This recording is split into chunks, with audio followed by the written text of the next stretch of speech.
अस्सलाम वालेकुम फ्रेंड्स, आप सबका मेरे चैनल पे खैर मकदम है। और I am really very sorry कि बहुत एक टाइम के बाद वीडियो डाल रही हूँ।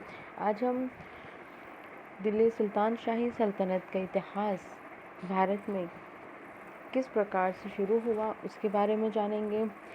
दिल्ली सुल्तान शाही का इतिहास हमारे भारत में ईस्वी सन 1206 से शुरू हुआ, लेकिन इसकी स्टार्टिंग किस तरह हुई उससे पहले हम थोड़ा सा देखते हैं। ईस्वी सन 1163 को घुरी डायनेस्टी का उगम भारत में हुआ। इसके दो राजा थे, गयासुद्दीन मोहम्मद घुरी और मुइज़ुद्दीन मोहम्मद घुरी। ये दोनों भाई थे।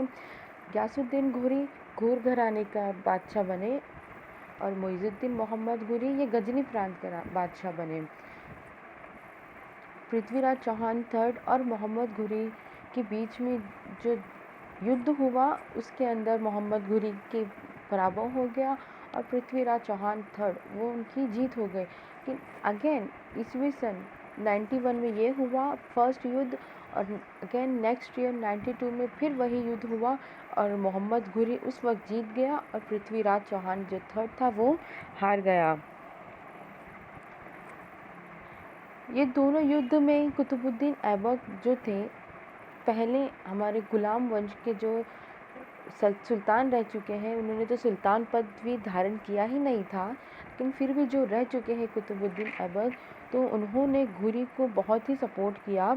और जो तराइन में ये जो युद्ध हुआ उसके बाद ये प्रदेश घुरी के ताबे में आ गया और मोहम्मद घुरी की मृत्यु 1206 में हो गई।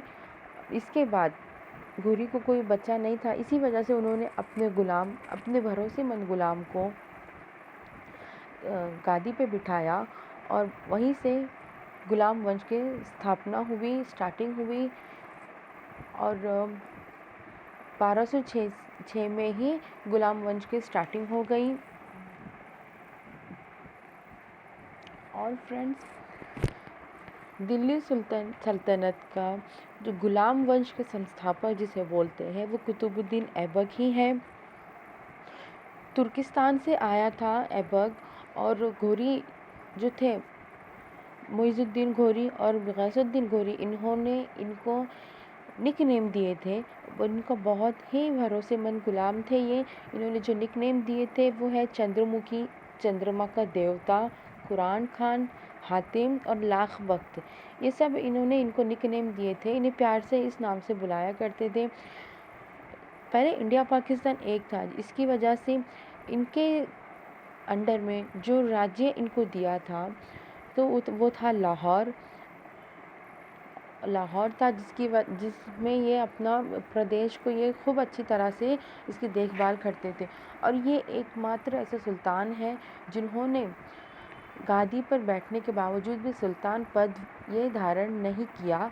और अपने इनका जो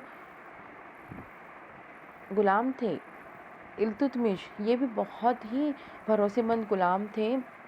इन्होंने अपनी बेटी की शादी अपने ही गुलाम से करवा दिया।